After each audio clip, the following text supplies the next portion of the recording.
Assalamualaikum warahmatullahi wabarakatuh. Alhamdulillah alladzi bi ni'matihi tatimmu shalihat.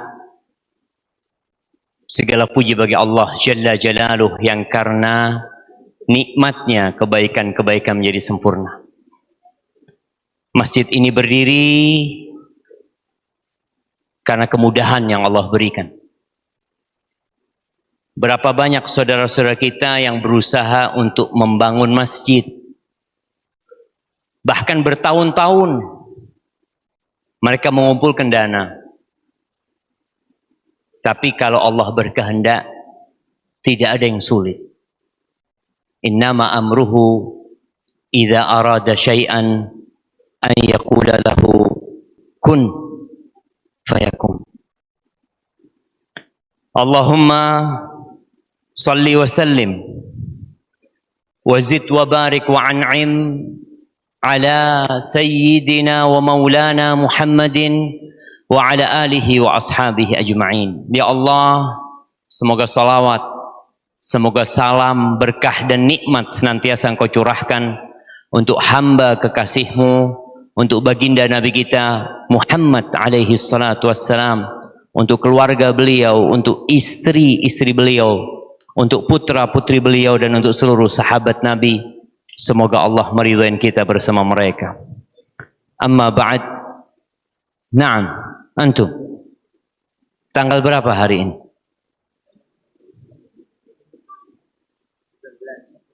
19 apa? Desember. Itu kalendernya siapa? Nah, ahibati fillah. Malam ini insyaallah malam 13. Betul? 15. 14. 16. Kok ada khilaf gini jamaah?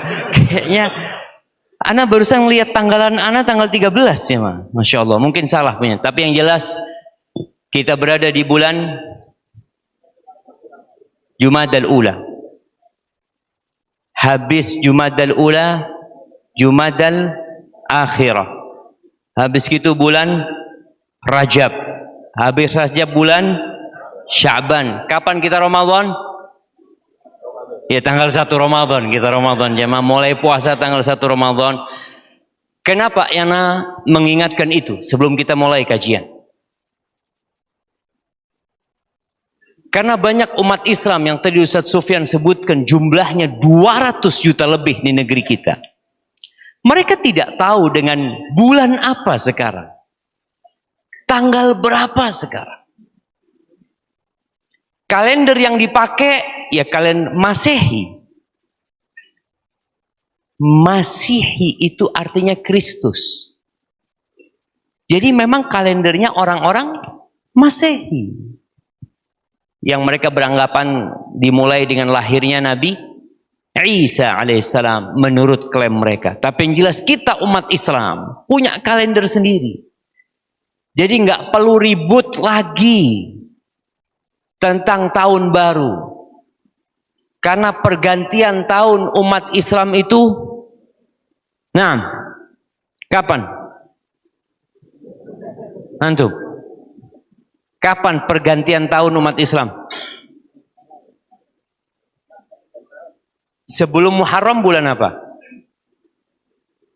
Masya Allah. Dzulhijjah, mana hadiahnya? Nah, Masya Allah. Anak kasih hadiah antum. Fadal, fadal. Kasih apa itu? Masya Allah. Terus tadi yang ini belum dikasih hadiah. Kasih hadiah juga. Walaupun salah jawabnya nggak apa-apa jemaah. Fadal, fadal, kasihkan hadiahnya.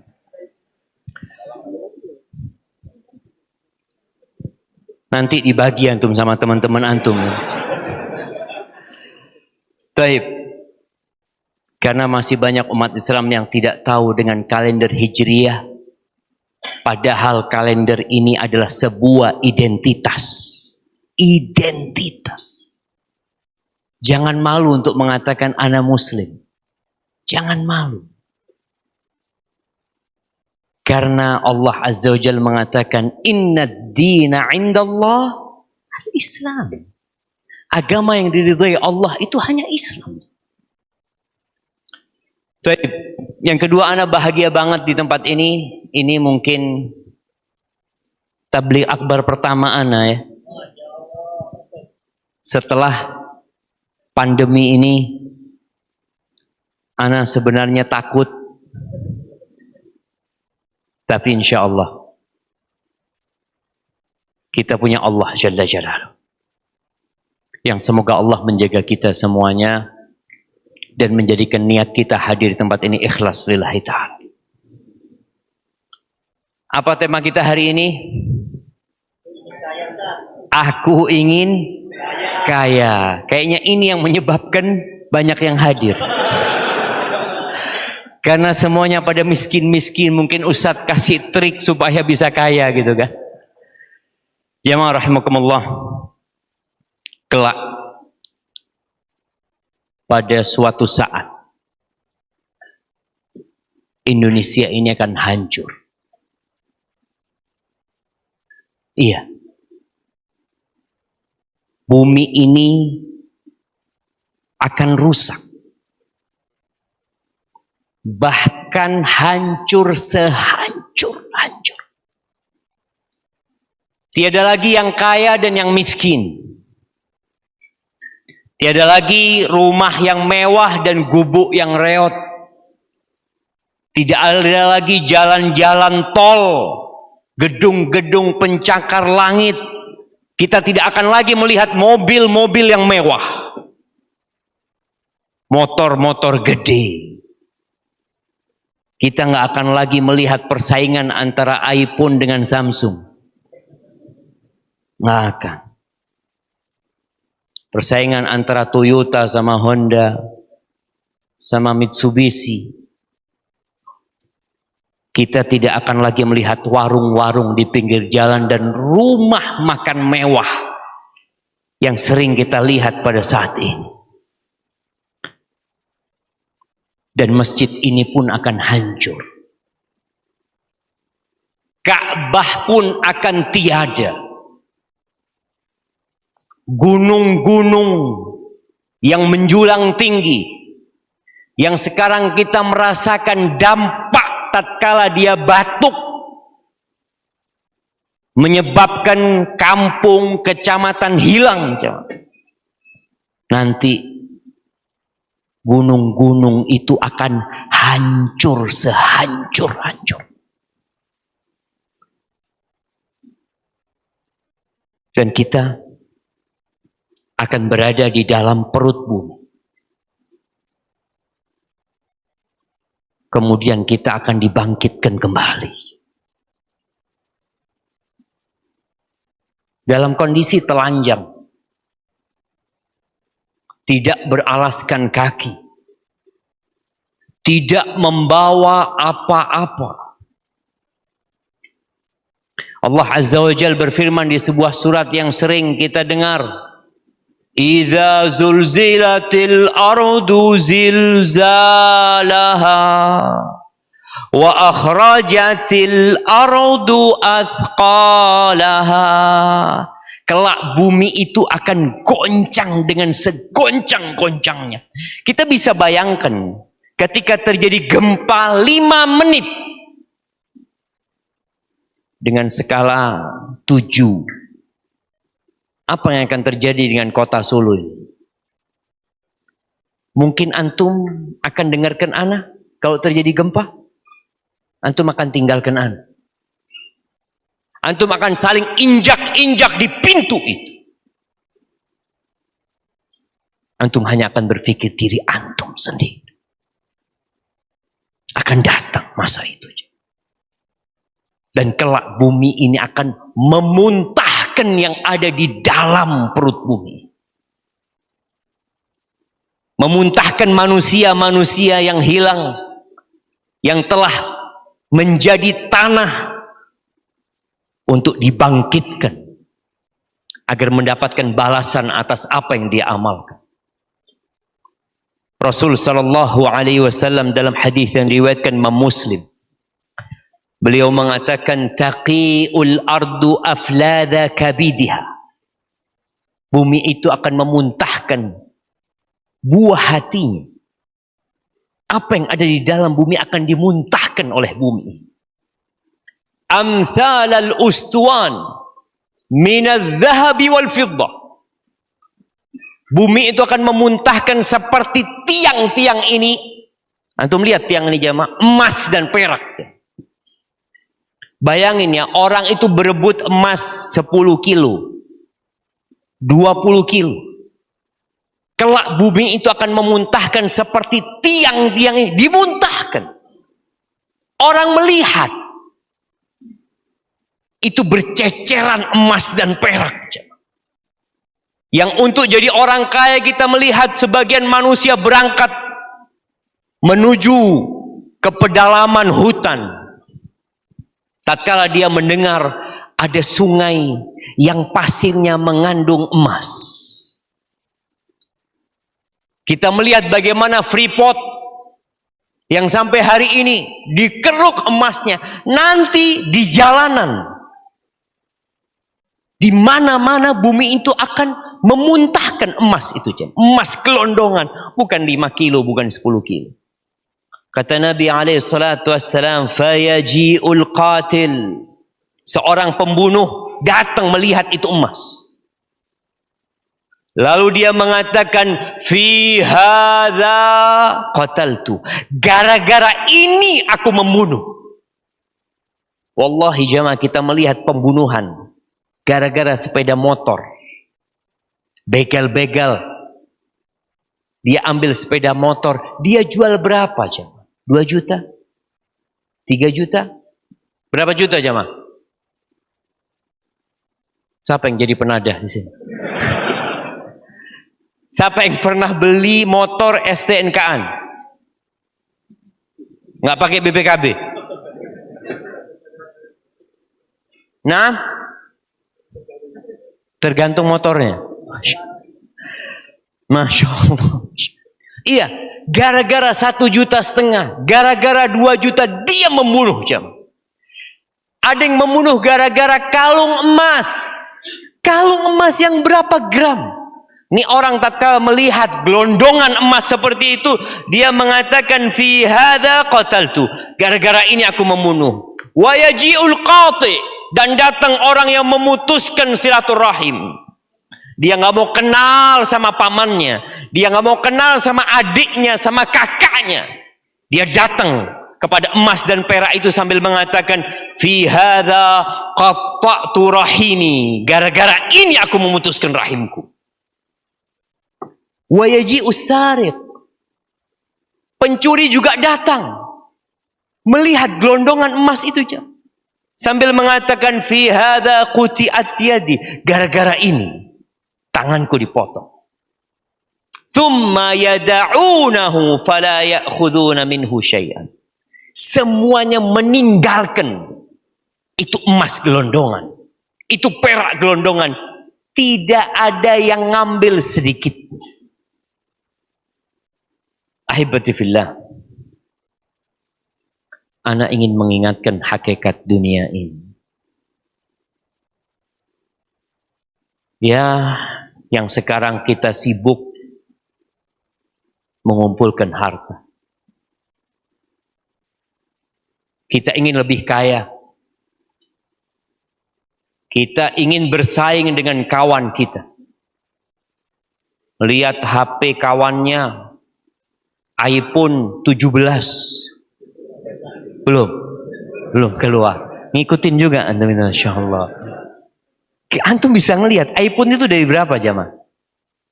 Dari iPhone berapa? 1, 2, 3, 4, 5, 6, 7, 8, 9, 10, 11, 12, 13. Apakah kalau sampai 15 orang berhenti? Nggak berhenti. Ya. Orang akan terus terobsesi lebih. Lau utiya ibnu Adam, kalau anak Adam itu dikasih 1 lembah isinya emas. Stadion, ada stadion di Solo. Oh alhamdulillah gitu kan. Nah, kalau antum punya full stadion itu emas, cukup. Alhamdulillah, yakfi. Sudah, anak nggak kepingin lagi. Bohong. Antum bisa melihat orang-orang yang hartanya sudah 100 triliun. Berhenti? Sudah 1000 triliun. Dikatakan nih orang terkaya dunia nih. Hartanya 3000 triliun. Berhenti? Nggak berhenti. Tidak ada yang membuat orang puas itu kecuali tanah. Maka sebagian kita ya terlena mengumpulkan harta. Seperti tadi yang dibacakan oleh Imam, wailul likulli humazatil lumazah alladzi jama'a malau wa'addada. Yang kerjanya menumpuk dan menghitung-hitung harta. Antum jangan suka menghitung isi ATM antum. Sedikit-sedikit ngelihat di handphone ada berapa duitnya. Jangan. Kalau antum perlu, antum baru lihat. Supaya kita tidak menjadi orang yang menghitung harta. Yahsabu anna malahu akhlada. Mengira bahwa hartanya akan membuat dia kekal. Tatkala dia menjadi orang terkaya, umurnya akan jadi 200 tahun. Ada orang 200 tahun umurnya. Antum bisa lihat. Siapa yang punya Apple yang mati? Steve Jobs. Nah, Masya Allah. Adi servis kulkas. Oh, ini yang dibaca, Masya Allah. Ana baca yang ngirim jamaah. Tapi ini ada pengumuman jamaah. Hadiah ini. Ada hadiah Kia sama Avanza. AD 8052 KF. Hadiah buat yang pegang kuncinya untuk dipindahkan. Iya. Untuk yang pegang kuncinya kadang-kadang dia juga pinjem jamaah. Nah, terus ada Avanza AD 1357 DE. Yang pegang kuncinya tolong dipindahkan. Kalau antum enggak, ana mau ngaji Ustaz. Fadhol. Kuncinya siapa yang mau? Nggak apa-apa. Nah, nggak apa-apa jemaah. Subhanallah. Taib. Kita lihat ada orang yang terus menghitung hartanya, dia berpikir hartanya akan membuat dia kekal dan abadi. Nggak ada. Satu persatu. Orang-orang yang berkuasa. Di mana Bapak Soeharto? Siapa yang pernah ketemu Pak Harto? Ada sudah. Meninggal dunia. Sebelumnya Bung Karno mati. Setelahnya tinggal menunggu giliran. Kita pun akan meninggal dunia. Tapi dunia ini, kata Nabi SAW, hulwatun khadirah. Dunia itu manis dan hijau. Manis hijau jemaah. Orang itu senang melihat yang hijau-hijau. Rasanya enak.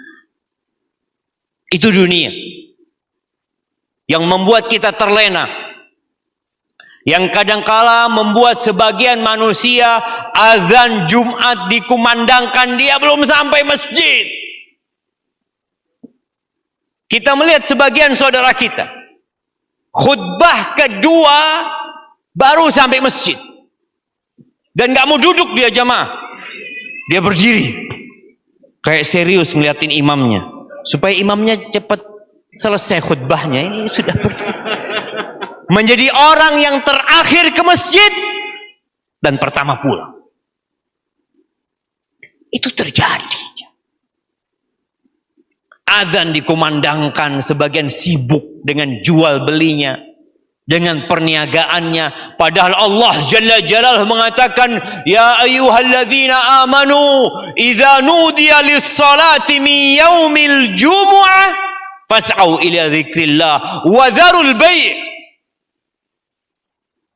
Kalau dengar panggilan itu, segera tinggalkan perniagaan.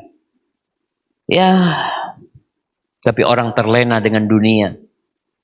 Kata Allah, fala taghurrannakumul hayatud dunya. Jangan kalian itu terpedaya dengan dunia. Jangan. Kita ini berada di tempat yang terlaknat. Kita berada di tempat yang terkutuk. Kita tahu bahwasanya Allah Jalla Jalaluhu tatkala menciptakan ayahanda kita, bukan diletakkan di bumi, diletakkan di surga. Gara-gara satu dosa dihukum, diletakkan di tempat pengasingan. Tapi kita dikasih tahu rute untuk kembali ke surga. Maka jangan tertipu dengan dunia. Semua yang antum pegang, apa saja, akan rusak, akan fana.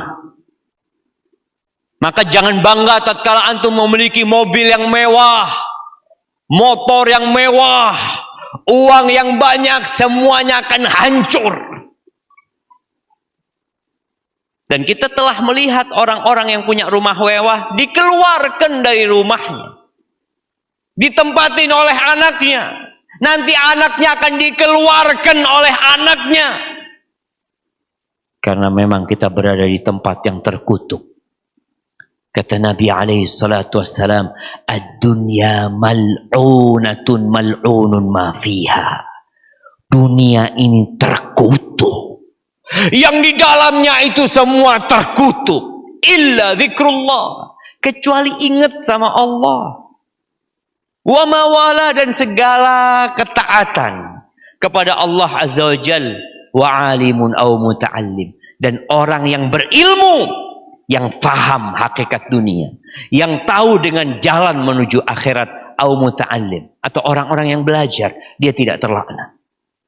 Maka hari ini kita berada di tempat yang tidak terlaknat, jamaah. Semoga Allah Azza wa Jalla meridhain kita semuanya. Lalu Allah menjadikan dunia ini hijau dan manis. Kata Nabi SAW, wa innallaha mustakhlifukum fiha. Allah menjadikan kalian khalifah di muka bumi ini. Fayanzuru kaifa ta'malun. Allah hendak melihat bagaimana kalian beramal. Bagaimana kalian berbuat. Apa yang kalian kerjakan di dunia ini. Fattaqud dunya wattaqun nisa. Hati-hati sama dunia. Kita perlu takut sama dunia ini. Dan hati-hati dengan wanita. Kenapa? Kata Nabi SAW, fa inna awwala fitnati bani Israel kanat fin nisa. Fitnah pertama yang membuat kehancuran Bani Israel itu wanita. Hadis rawahu Muslim. Jadi kita perlu menjaga. Yang ingin kaya silahkan, tapi hati-hati. Baik, enak jadi orang kaya apa jadi orang miskin? Antum. Orang cukup dan bersyukur, kasih hadiah. Insyaallah. Nah, kasih hadiahnya. Masya Allah. Gak apa-apa. Cukup buat antum. Atau mau dua? Iya jamaah. Kalau bicara jadi orang kaya, orang inginlah. Kita kalau, ya jangan antum lah, ana. Manusiawi. Ketika melihat kawan kita bawa mobil baru zen, Masya Allah. Dari jauh kita, Masya Allah. Dalam pikiran kita, kapan punya kayak gitu? Tapi tatkala kita melihat ada orang jalan pakai kursi roda, kita mengatakan, Alhamdulillah. Alhamdulillah, dua sikil, ya Allah, Alhamdulillah. Kita akan bersyukur kepada Allah Azza wa Jalla. Maka dalam urusan dunia ini, Rasul sallallahu alaihi wasallam mengatakan, "Unzuru ila man huwa asfala minkum, wa la tanzuru ila man huwa fawqakum, fa huwa ajdaru an la tazdaru ni'matallahi alaikum." Ngelihat kepada yang di bawah kalian dalam urusan dunia ini. Dan jangan melihat kepada yang di atas kalian. Karena hal itu akan membuat kalian meremehkan nikmat yang Allah berikan kepada kalian. Ana yakin yang ada di tempat ini semuanya kaya raya. Betul. Ada yang masih punya utang? Ana izin minum dulu, bismillah. Alhamdulillah. Iya. Tapi jamaah, kalau bicara jadi orang kaya, kaya harta. Sebagian kita itu ada yang mati tidak kaya-kaya. Ada yang menjadi kontraktor seumur hidup. Mati di rumah kontrakan. Ya Allah. Ya, seumur hidup paten dia jadi kontrak. Padahal dia sudah berusaha. Dia sudah kuliah. Dia ambil S1. Dia ambil S2. Dia punya keahlian. Dia daftar sana, ngelamar sini. Dia berdoa. Tapi kondisinya tidak berubah. Seperti yang terjadi di masa Nabi SAW. Bagaimana kondisi para sahabat? Bertahun-tahun di kota Mekah, 13 tahun Nabi berdakwah di sana. Sulit kondisi mereka. Bahkan pernah Nabi kita alaihissalam pada tahun ke-7 kenabian itu diboikot sama orang-orang musyrikin. Pemboikotnya itu bentuknya mereka tidak mau jual beli sama Bani Hashim. Nggak ada. Jual beli, pernikahan, nggak ada. Ketika ada pedagang datang dari luar, diborong sama orang-orang musyrikin. 3 tahun jemaah. Sampai sebagian sahabat Nabi cerita, mereka makan daun-daunan. Kotorannya seperti kotoran kambing. Ada seorang sahabat yang cerita, kalau nggak salah Sa'ad bin Abi Waqqas atau yang lainnya, di malam hari dia menginjak sesuatu yang basah jemaah di kakinya. Karena laparnya dia ambil, dia masukkan ke mulutnya. Kata dia, sampai hari ini anak nggak tahu apa yang anak makan waktu itu. Itu para sahabat Nabi. Di situ ada Rasul Sallallahu Alaihi Wasallam. Anak ingin mengingatkan bahwa luasnya rizki antum, bertambahnya harta antum, itu bukan tanda kemuliaan dari Allah Azza wa Jalla. Ketika seorang jabatannya naik, pangkatnya naik, followernya tambah banyak, jangan merasa itu kemuliaan yang Allah berikan. Allah menceritakan tentang orang-orang kafir, orang-orang yang tidak beriman. Fa'ammal insanu idza mabtalahu rabbuhu fa'akramahu wa na'amahu fayaqul rabbi akraman. Nih orang nih, Kalau diluaskan rizkinya, dikasih jabatan, dia mengatakan, Rabbi akraman, Tuhanku memuliakan aku, kata dia. Wa amma idza mabtalahu faqadara alaihi rizqahu fayaqulu rabbi ahanan, kalla bal la tukrimuna al-yatim. Kalau disempitkan rizkinya, nggak dikasih jabatan, nggak dikasih kedudukan, hidupnya susah, melarat, dia mengatakan Tuhanku menghinakan aku. Kalla, sekali-kali nggak kayak gitu standarnya, nggak kayak gitu. Aibatifillah, Allah kasih Fir'aun kerajaan Mesir, dan Allah jadikan Nabi Musa alaihissalam 10 tahun gembala kambing. Supaya kita sadar, itu bukan tanda kemuliaan.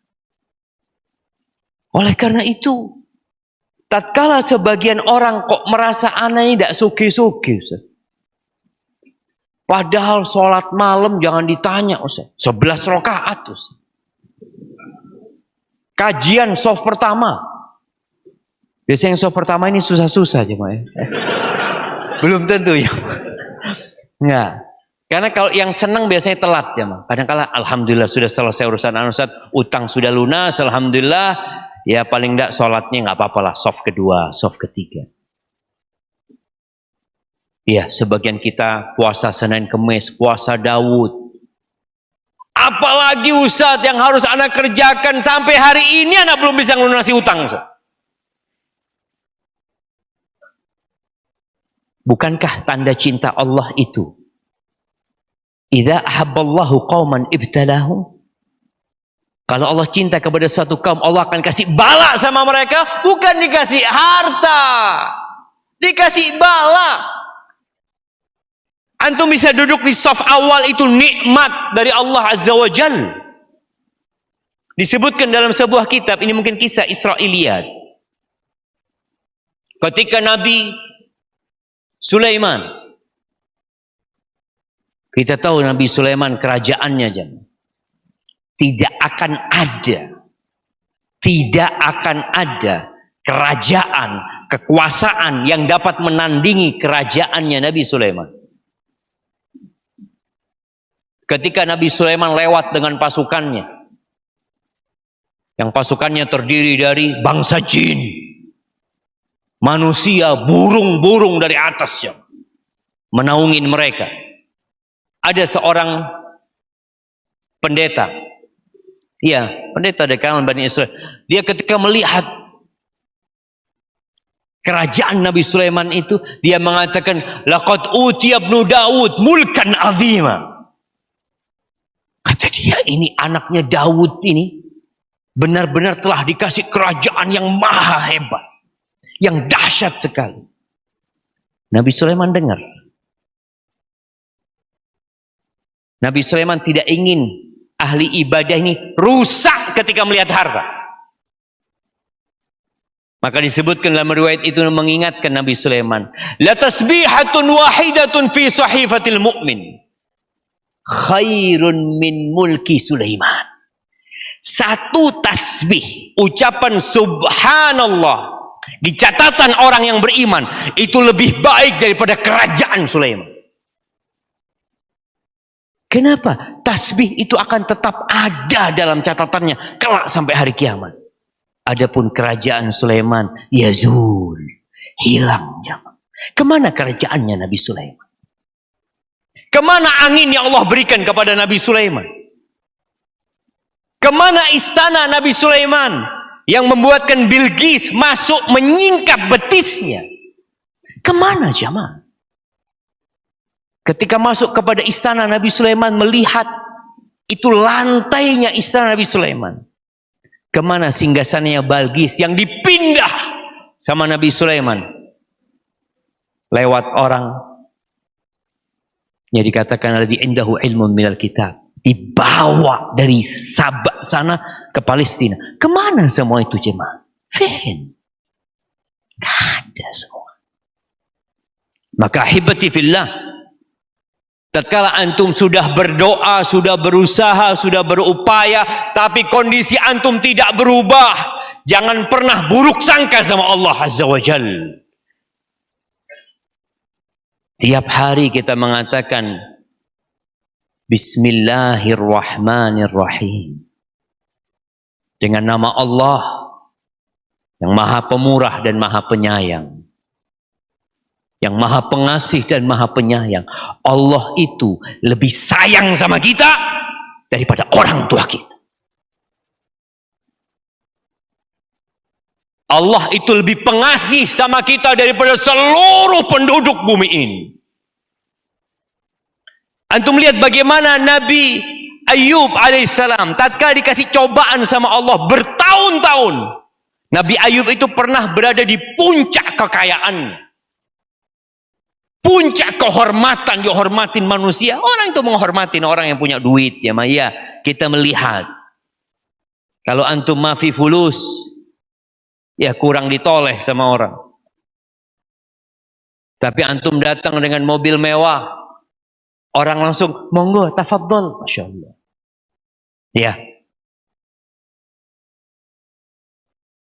Allah ambil semua kekayaan Nabi Ayub, keluarganya habis, plus dikasih penyakit yang menjijikkan, sehingga orang-orang itu nggak mau dekat sama Nabi Ayub alaihissalam. Ketika beliau berdoa, apa kata beliau? Siapa yang ingat doanya Nabi Ayub? Anak kasih hadiah. Jamaah. Masya Allah. Naam, kasih hadiahnya. Kok ganti bakpia? Masya Allah. Nah, barakallahu fikum. Fadal, fadal. Allah Azza wa Jalla mengatakan wa ayyuba idnada rabbahu anni massani ad-dur wa anta arhamur rahimin. Bertahun-tahun Nabi Ayub ini sakit. Beberapa riwayat mengatakan 7 tahun sampai 18 tahun. Dia mengatakan, aku ini ditimpa penyakit ya Allah. Aku ditimpa keburukan ya Allah. Wa anta arhamur rahimin. Dan engkau adalah yang paling pengasih di antara yang mengasihi ya Allah. Kita kadang-kala suudzon sama Allah. Karena kita merasa anak ini ibadah sudah benar ya Allah. Kurang apa? Banyak kurangnya kita. Dan boleh jadi Allah tidak melunasi utang antum supaya antum lebih banyak pahalanya. Boleh jadi ketika antum jadi orang kaya, antum gak hadir di majelis ini. Kalaupun hadir, afwan Ustaz, anak online. Dulu soft pertama antum mau berkeringat. Enggak lagi. Bukankah sudah kehilangan banyak pahala? Orang itu melangkahkan kaki ke masjid, ditulis pahala jamaah. Diangkat derajat, dihapuskan dosa. Duduk di majelis ilmu, menunggu sholat. Itu dianggap sholat. Antum harus berbaik sangka sama Allah Azza wa Jalla. Ketika kondisi antum tidak berubah. Dan para sahabat bertahun-tahun. Tapi ingat, Allah tidak pernah ingkar janji. Allah Azza wa Jalla berfirman di surat Asy-Syura ayat 27. Kata Allah, "Walau basatallahu rizqa li'ibadihi la baghaw fil ardh." Andai kata Allah Azza wa Jalla membentangkan rizki buat hamba-hambanya, niscaya manusia itu akan melampaui batasnya, akan melakukan kezaliman di muka bumi ini. Orang itu kalau miskin, beriman, ya insya Allah pikirannya nggak kemana-mana. Tapi kalau kaya beriman, cobaannya lebih berat. Andai kata semua orang itu dikasih rizki sesuai dengan kemauannya. Sebagian ahli tafsir mengatakan, kalau rizki itu sesuai dengan antum. Antum maunya apa dikasih. Kira-kira apa yang akan terjadi di muka bumi ini? Kerusakan. Kata Allah, walakin yunazzilu biqadarin ma yasha. Tapi Allah yang ngatur rizki itu. Diatur antum rizkinya. Ya gajinya cuma sehari 70.000. Fulan 200.000. Fulan lagi ada yang 500.000. Ada yang 1.000.000 sehari? Ada. Siapa yang mengatur itu? Allah Jalla Jalaluhu yang mengatur itu. Kemudian kata Allah, innahu bi'ibadihi khabirun basir. Sesungguhnya Allah dengan hamba-hambanya itu maha mengetahui dengan detail yang pantas buat antum itu apa. Jadi orang kaya apa jadi orang miskin? Allah maha melihat. Jadi usaha antum, pekerjaan antum, doa-doa antum, ratapan antum, munajat antum, dilihat sama Allah Azza wa Jalla. Tapi Allah lebih tahu yang baik buat kita itu yang mana. Ahibati fillah. Terkadang harta ini membuat kita jadi sombong. Jadi congkak. Jadi ada efek sampingnya hartanya. Yang kalau kita nggak berhati-hati, maka kita akan terpleset. Seperti Qarun. Siapa yang pernah ketemu Qarun? Bayangkan, sampai nggak ada orang tua yang kepingin ngasih nama anaknya Qarun. Saya kasih nama Qarun ya, biar kaya kayak Qarun. Nggak ada. Nama itu menjadi nama yang begitu menjijikkan. Yang dulu orang-orang ingin seperti Qarun. Ketika melihat yang namanya kekayaan Qarun. Tapi setelah Allah membenamkan Qarun, fakhasafna bihi wa bidarihil ard.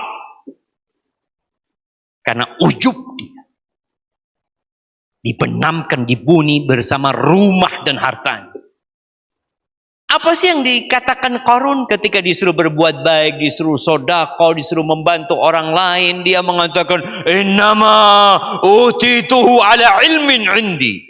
Aku bisa seperti ini karena kecerdasanku, karena ilmuku, karena Allah tahu aku pantas mendapatkannya. Sebagian kita, kalau sukses, Bapak gimana kok bisa sukses? Oh, saya ini pekerja keras. Lah wong banyak pekerja keras yang miskin itu gimana ceritanya? Kalau hanya karena pekerja keras, banyak pekerja keras miskin. Oh, saya ini cerdas, saya ini S2, saya ini S3. Oh, profesor ada yang miskin. Supaya kita tahu yang kasih kita tuh Allah. Tapi kadang-kadang memang harta ini ada efek sampingnya.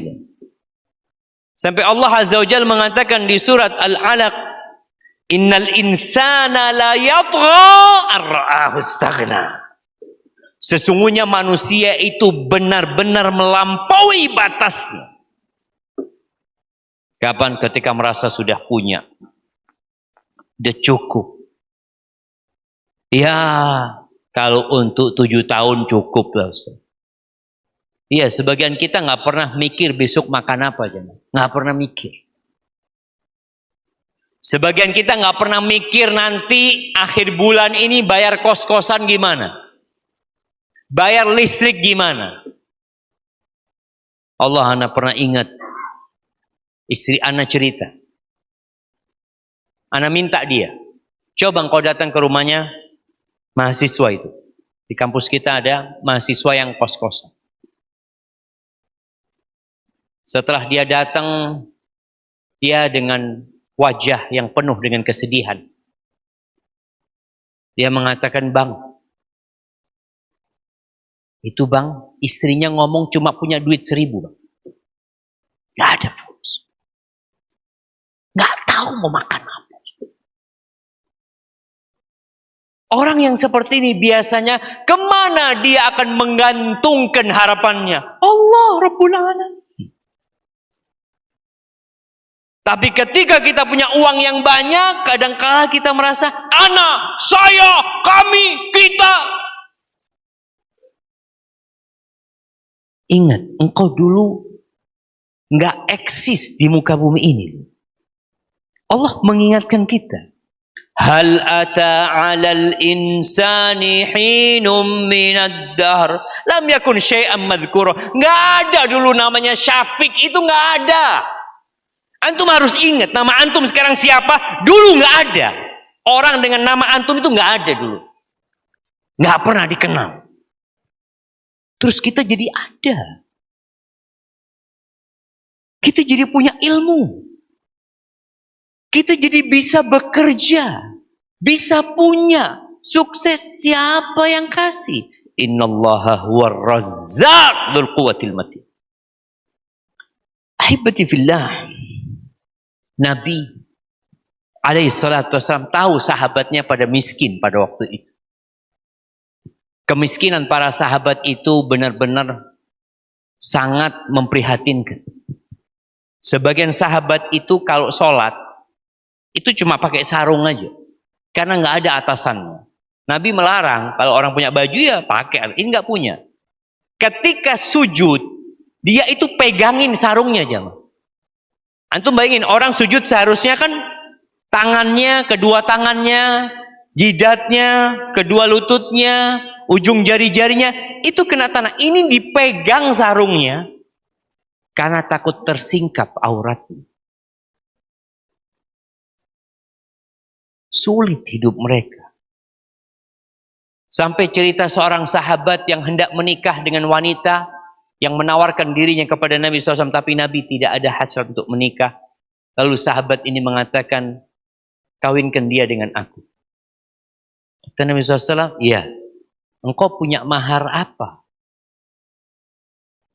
Ke rumahnya jemaah, dicari di rumahnya, nggak ada apa-apa jemaah. Lalu Nabi SAW mengatakan, iltamis walau khataman min hadid. Engkau cari di rumahmu, cari dimanapun, walaupun sekedar cincin besi. Untuk jadi mahar. Karena syarat pernikahan itu harus ada mahar. Dia baik lagi, ya Rasulullah, nggak ada. Gimana kalau sarungku ini? Sarung yang menjadikan mahar. Kata Nabi SAW, engkau pakai apa kalau sarungmu dikasih? Ini dari miskinnya para sahabat Nabi. Susahnya hidup mereka. Ya Nabi kita alaihissalam juga susah. Suatu hari datang harta dari Bahrain. Zakat sepertinya dari Bahrain yang datang ke kota Madinah. Pas waktu subuh, ada sahabat-sahabat dari kalangan Ansor yang kayaknya menampakkan diri kepada Nabi SAW. Nabi mau pulang tuh supaya ya jangan pulang dulu lah. Mereka dengar sesuatu. Lalu Nabi SAW mengatakan, abshiru wa ammilu ma yasurrukum. Ya kalian bersangka baiklah, berharaplah, optimis kalian dengan apa yang membuat kalian gembira. Lalu beliau alaihissalatu mengatakan, fawallahi mal faqra akhsha alaikum. Demi Allah aku nggak takut kalian ditimpa kefakiran. Nggak takut aku.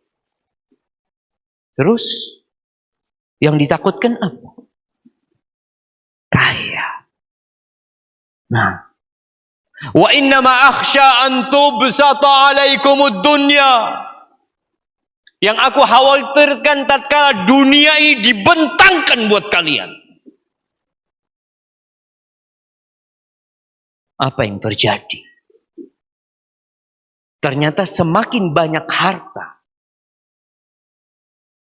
kepuasan itu semakin kecil. Fatanafasuha, udah dibentangkan dunia, kalian akan bersaing, kalian akan berlomba-lomba mengumpulkannya. Sebagaimana orang-orang terdahulu sudah pernah seperti itu. Mereka bersaing mengumpulkan harta. Terus dampaknya apa? Fatuhlikakum kama ahlakankum. Harta yang dibentangkan itu akan membinasakan kalian. Sebagaimana telah membinasakan orang-orang sebelum kalian. Subhanallah jemaah. Itu yang Nabi khawatirkan. Dalam riwayat Imam Muslim, Nabi SAW pernah mengatakan kepada para sahabatnya, lagi duduk sama para sahabatnya. Nabi kemudian berkata kepada mereka, "Idza futihat alaikum Faris war Rum, ayu qaumin antum?" Kalau nanti Persia ditaklukkan, Romawi ditaklukkan, kalian kira-kira jadi seperti apa? Qala Abdurrahman bin Auf. Abdurrahman bin Auf mengatakan, "Nakunu kama amarallah." Kita akan jadi orang seperti yang Allah perintahkan. Artinya kita akan tetap taat, patuh, kita akan melaksanakan perintah Allah, menjauhi larangannya, ridha dengan ketentuan Allah. Kita akan menjadi orang seperti yang Allah perintahkan. Tapi Nabi SAW mengatakan, awa ghaira dzalik. Kayaknya nggak seperti itu. Kalian akan berubah. Tatanafasun. Nabi menyampaikan di hadapan generasi terbaik umat ini. Yang kata Nabi SAW, khairun nasi qarni. Sebaik-baiknya generasi itu generasiku, kata Nabi SAW. Nabi menyampaikan ini di hadapan para sahabat. Generasi itu ada Abu Bakar, ada Umar, ada Uthman, ada Ali bin Abi Thalib, ada orang-orang yang dijamin masuk surga, dan Abdurrahman bin Auf, salah satu yang dijamin masuk surga, mengatakan kita akan menjadi seperti yang Allah inginkan, yang Allah perintahkan. Tapi kata Nabi SAW, mungkin tidak seperti itu. Kalian akan bersaing. Thumma tatahasadun.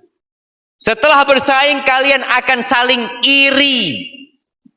Karena ya ini akibat dari persaingan. Kalau ternyata kita bersaing sama fulan, sama-sama buka toko. Toko apa jemaah? Herbal. Sama-sama jualan kurma, sama-sama jualan habbatus sauda. Ngajinya bareng. Tapi tatanafasun, thumma tatahasadu. Kalian akan saling iri. Karena biasanya namanya orang bersaing, mungkin dia lebih rame, mungkin dia lebih sukses, itu terjadi.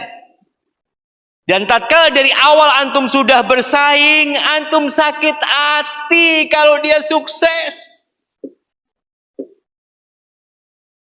Tsumma tatadabarun. Kemudian kalian akan tidak saling bertegur sapa. Ini untuk menjadi kaya.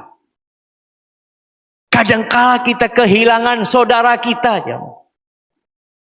Kita kehilangan orang-orang yang kita cintai gara-gara ambisi untuk menjadi kaya. Kalian akan tidak bertegur sapa. Tsumma tatabaghadun. Kemudian kalian akan saling membenci, bermusuhan kalian.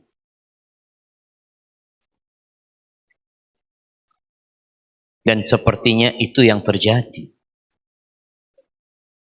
Ahibati fillah. Tapi jadi kaya itu nggak apa-apa.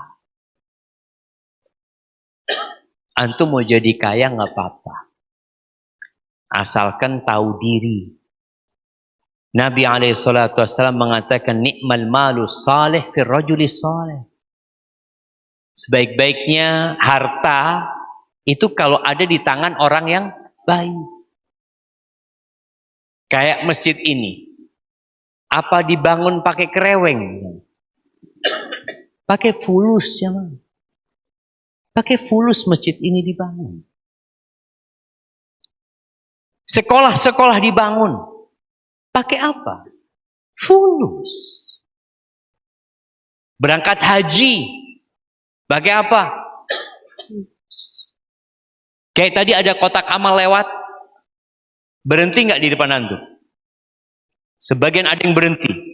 Sebagian enggak, Ustaz. Kok cepet banget, tahu-tahu sampai sana, Ustaz. Ada yang Masya Allah gitu loh. Nggak, Ustaz, ini soft terbaik. Soft terbaik itu yang paling cepat. Pakai fokus. Nabi SAW tidak mencela harta itu karena hartanya. Tapi karena cara menghasilkannya dan cara menginfakkannya. Masalahnya di situ. Oleh karena itu kelak pada hari kiamat ada pertanyaan khusus tentang harta ini. 2 pertanyaan. Min aina tasabtahu wa fima anfaqtahu. Dari mana engkau dapat fulus ini? Dari mana? Dan kemana engkau infakkan? Dan ahibati fillah,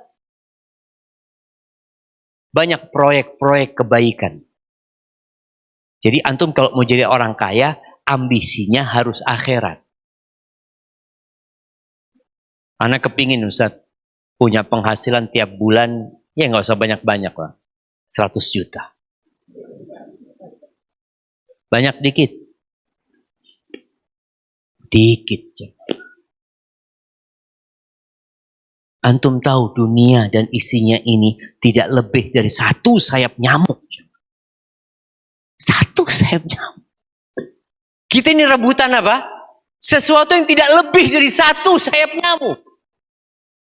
Jadi kalau antum pegang nyamuk tuh, Insya Allah, dunia dan isinya. Supaya kita sadar bahwa dunia dan isinya ini. Makanya kalau dikatakan 100 juta, penghasilan 100 juta. Jadi antum kalau berangan-angan, yang baik sekali. Sampai Nabi SAW mengatakan, "Idza sa'altumullah al-jannah." Kalau kalian minta surga, minta mana? Nggak apa-apalah, ana di pintu surga aja. Nggak apa-apa, ana di pelataran surga, nggak apa-apa. Jangan. Kalau minta itu, fasaluhul firdausal a'la. Kalian minta firdaus yang paling tinggi. Jadi ambisinya benar. Cuma tadi, akhirat. Anak punya kepingin penghasilan 100 juta. Insya Allah setengahnya buat Masjid Ar-Rahman, Masjidur Rahman. Insya Allah. Berani niat gitu antum. Kadang-kadang niat nggak berani. Nanti gimana kalau dikasih beneran sama Allah, Ustaz? Ya Allah, ya Allah. Apa susahnya antum niat? Sekarang penghasilan antum 1 juta mungkin, 2 juta, 3, 10 juta. Antum mengatakan, insya Allah kalau penghasilan 100 juta, separuhnya buat Masjidur Rahman. Berani? Dikasih beneran sama Allah, jangan lupa. Ya, orang itu jamaah, kalau punya uang 100 ribu, sodakoh 50 ribu itu kuat. Jangan 100 ribu masih banyak lah. Punya 10 ribu. Dia sodakoh 5.000 itu. Tapi punya 100 juta, sodakoh 50 juta, mungkin butuh istikharah 7 hari. Apaan? Antum dulu setengah harta antum sodakohkan. Sekarang berapa yang antum sodakohkan? 50 juta. 50 juta. Berapa persen dari harta antum? Ya sama sih. Setengahnya. Maka tolong. Kata Nabi SAW, "Man kanatid dunya hammahu, ja'alallahu faqrahu baina ainai." Barang siapa yang dunia ambisinya, maka Allah akan menjadikan kemiskinan di antara kedua matanya. Kefakiran di depan matanya terus. Gak pernah jadi orang kaya. Dia gak pernah jadi orang kaya. Antum pernah lihat koruptor itu uangnya sedikit? Antum lihat tuh, orang-orang yang korupsi itu, penghasilannya berapa? Dia sudah punya ratusan juta, dia sudah punya kekayaan miliaran, tapi fakir, miskin dia. Karena Allah menghukum dia dengan menjadikan kemiskinan di antara kedua matanya. Kemanapun dia melihat, tidur pun takut miskin, jalan pun takut miskin. Karena ambisinya dunia. Wasyattata alaihi syamla, urusannya dicerai-beraikan. Makanya sejak dulu ana tuh berpikir kalau jadi orang kaya itu enak, insya Allah bisa di majelis soft pertama. Kan Anda sudah nggak mikirin fulus gitu. Tapi di soft pertama ini fulus semua aja. Kadang-kadang enggak. Allah jadikan urusannya berantakan. Nggak punya waktu dia buat ngaji. Kadang-kadang yang datang kajian itu cleaning service-nya. Cleaning service-nya datang pengajian. Ownernya nggak bisa datang. Loh kenapa? Bapak ini yang punya. Oh iya, saya kan harus menghitung fulusnya. Ditutup tokonya, ditutup datang. Oh kalau ditutup Ustaz, anak itu per jam keuntungan sekian. Oh, ya sudah. Nggak pernah punya waktu dia. Ya nanti anak ikut kajian setelah tutup toko. Tutup 10. Di mana ada kajian jam 10 malam? Ya. Tapi urusannya dicerai-beraikan. Walam ya'tihi minad dunya illa ma qaddaralah. Dan dunia tidak akan datang kecuali yang sesuai dengan takaran. Dia tidak dapat menikmati dunia dia. Dia tersiksa dengan harta dia. Itu hukuman kalau ingin dunia, ambisinya dunia. Tapi kalau ambisinya akhirat, Allahu Akbar. Ja'alallahu ghinahu fi qalbih. Dia bekerja, dia buka usaha baru. Masya Allah, penghasilan semakin banyak tapi ambisinya akhirat, Allah akan jadikan kekayaan di hatinya. Kaya hati. Wa jama'a alaihi syamlah. Urusannya disederhanakan, tidak ruwet urusan dia. Bisa kumpul keluarga, bisa datang kajian, Masya Allah. Bisa berbakti sama orang tua. Sebagian orang itu nggak bisa datang ke orang tuanya. Anak mudik setahun sekali. Kenapa antum setahun sekali mudik? Biayanya besar. Ana juga nggak punya waktu. Coba antum lihat. Takutnya ambisi antum dunia. Sehingga antum nggak punya waktu untuk berbakti sama orang tua. Antum berat mengeluarkan harta untuk berbakti sama orang tua. Lihat, jangan-jangan ambisi antum dunia memang. Orang tuanya mati, baru ribut mau pulang. Setahun sekali antum datang. Apa nggak bisa disisihkan duitnya? Hebati fillah, ada seorang ustadz. Anak kalau dengar cerita ini, Masya Allah. Tuh ustadz, kalau ibunya telepon, jarak antara dia sama Jakarta sama Jawa Timur ini. Ibunya telepon ngatakan, nak, ibu kok kangen sama engkau, nak? Siap, Om. Sebelum subuh dia sudah ketuk pintu ibunya. Assalamualaikum. Dia tinggalkan semua dunia ini. Ada rapat, ada ini itu, ma'assalamah, selamat tinggal. Kenapa? Pintu surga Ana sedang manggil Ana. Nggak ada urusan sama Ana. Ana kerja ini untuk masuk surga, Ana. Kenapa terus Ana meninggalkan pintu surga terindah buat Ana? Kita ini kadang-kadang nggak punya waktu buat orang tua kita. Gara-gara ambisi dunia. Padahal kata Nabi alaihi salatu wassalam, man ahabba ayyubsata lahu fi rizqi wa yunsa' lahu fi athari falyasil rahimah. Yang ingin rizkinya diluaskan, catat ini. Yang ingin rizkinya diluaskan, yang ingin umurnya dipanjangkan, jaga silaturahim. Apalagi itu orang tua kita yang kita keluar dari rahim ibu kita. Antum nggak punya waktu. Nanti ana Ustaz penghasilannya berkurang ini itu. Antum nggak yakin sama Allah. Dan Nabi alaihissalatu wassalam mengatakan kepada Abu Dzar, sahabat Nabi, ya Abu Dzar, tara kathratal mal huwal ghina. Abu Dzar, engkau melihat banyaknya harta benda itu kekayaan. Yang datang hari ini kepingin kaya. Nabi mengatakan sallallahu alaihi wasallam kepada Abu Dzar, ya Abu Dzar, tara kathratal mal huwal ghina. Menurutmu banyaknya harta itu adalah kekayaan? Kata Abu Dzar, na'am ya Rasulullah. Ya iyalah, orang kalau banyak fulusnya kan kaya. Itu dalam pandangan dunia seperti itu. Afatara qillatal mal huwal faqr. Kalau hartanya sedikit itu fakir artinya.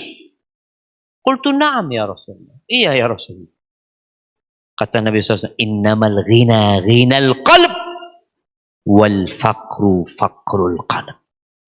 Sesungguhnya kekayaan itu kekayaan hati dan kefakiran itu kefakiran hati. Semoga antum pulang dari majelis ini semuanya kaya. Banyak sodakoh. Sodakoh harus kaya. Kalau hatinya kaya, sodakoh. Kalau uangnya banyak, belum tentu sodakoh. Karena hatinya fakir. Barakallahu fiik.